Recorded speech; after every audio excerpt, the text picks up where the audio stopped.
Hi, thanks for watching. My name is Christina Allison. This is my final inquiry project for the Communication Fluency course. This is the digital presentation of the paper. My thesis was It's a Wonderful Life provides equipment for living for people that don't believe that their lives have value.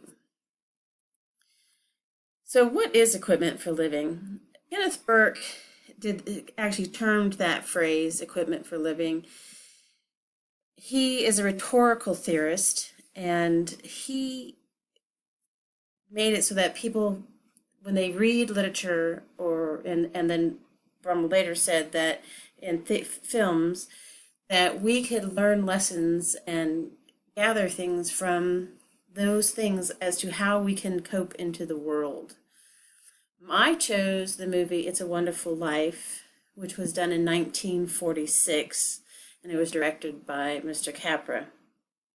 It is one of my favorite movies. I've watched it for years and years and years and years, and I really find it very uplifting and moving every time I've watched it.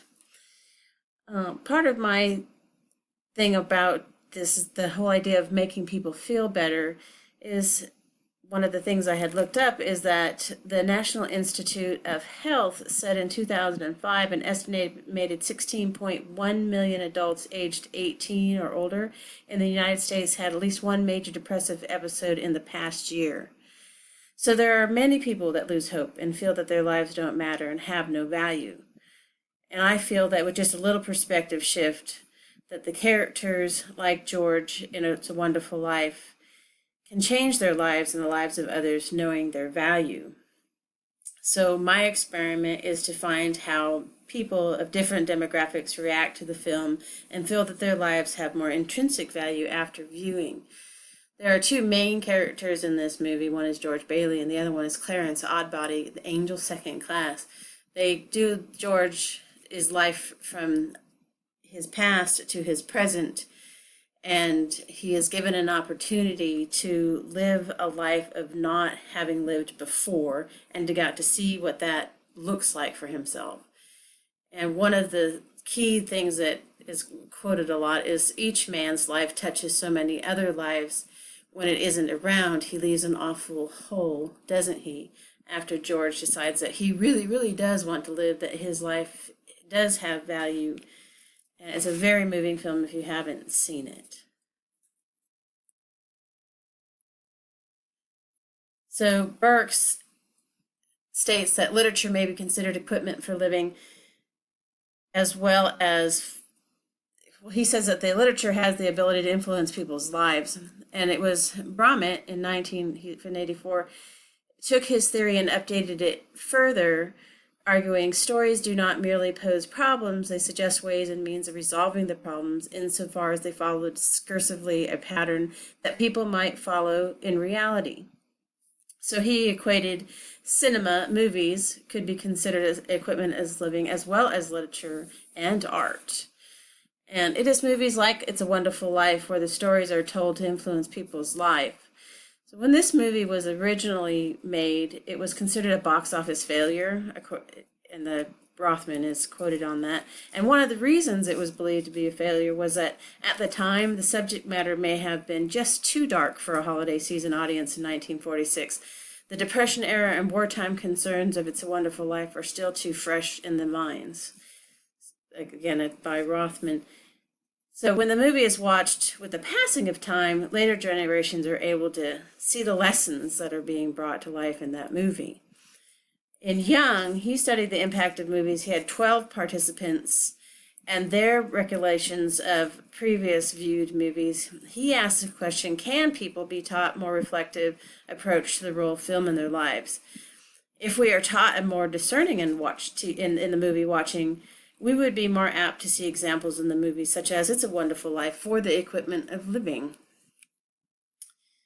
Young also pointed out that the movies can have an impact in our lives at different ages and stages, with examples from one of the participants in his study.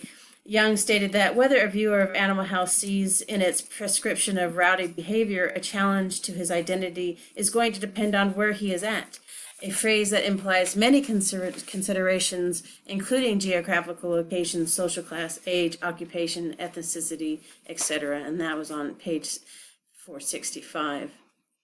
Terrell showed how Batman Forever movie was useless as an example of equipment for living because it had been so sanitized. He felt that it no longer had the ability to have an audience do any of the work to identify with the character fully.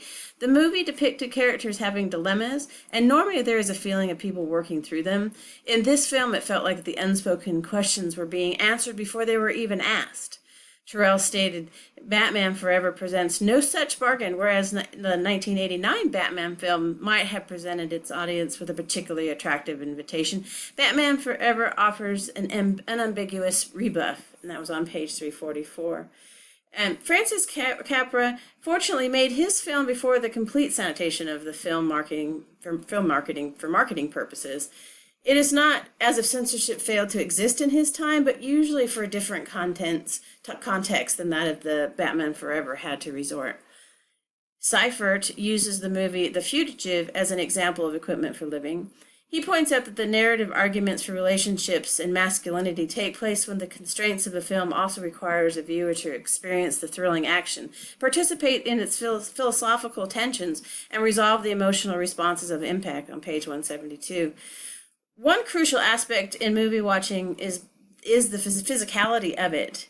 It is this physicality that creates that emotional connection that people will then relate to and use in their own lives. When watching many of the scenes in It's a Wonderful Life, you are put into the action and events of George Bailey's life, making him truly relatable. The mythology that I had chosen, and the demographics being ages between 16 and 60, half male, half female, different ethnic groups, occupation, socioeconomic diversity. And the purpose was to show that diverse groups of people represent varying aspects of society. The recruitment process would be invite the general public through online advertisements, university campus postings, local high schools, events at local malls, and invitations to local social clubs such as Rotary and Kiwanis. We'd start out with individual interviews prior to viewing the movie. How do they feel about their lives now? Each interview would be recorded and filmed to observe their different aspects of body language and tonality. Participants they would view several clips of the films and then get their reaction to the film. And then at that time, they'd all be secluded and not have to be together with anybody else. Then they would debrief as a group, and they would be encouraged to visit, enjoy refreshments, get to know each other, and the researchers would be able to observe and listen to the interactions as a group as a whole.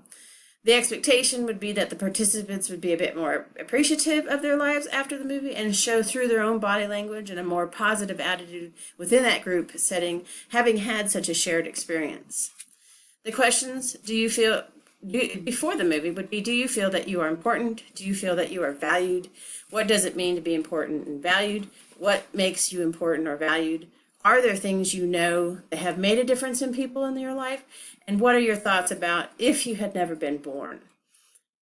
Questions after the movie is, after having seen the movie, do you feel that you are more important than before you saw the film, and what has changed? Do you feel you are more valued than before you saw the film, and what has changed? What does it mean to be important or valued? Is there anything you know now that made a difference to people in your life? What are your thoughts now about if you had never been born? So basically, through this process of learning, the equipment of living can influence how we read and watch movies, looking for that deeper meaning that may be within them. This knowledge then creates more awareness in our lives and how to apply these messages and meanings that are within the story. It's in It's a Wonderful Life, we are shown many messages, but the one that resonates with me the most is how it shows us our values, even when we don't recognize it for what it is. If this study were done, it would show that people are more empowered to see their own value after watching this movie. The message sometimes are obscured from different focus, but if we were more intentional in our watching, we would see much more clearly the messages for equipment of living. Not only is watching the films, but even in our television viewing, we have a more critical eye and see what Laird described as the Savvy readings. And he says, the Savvy reading recognizes an illusion of the surface, yet ironically assumes that there are reality underneath to be uncovered.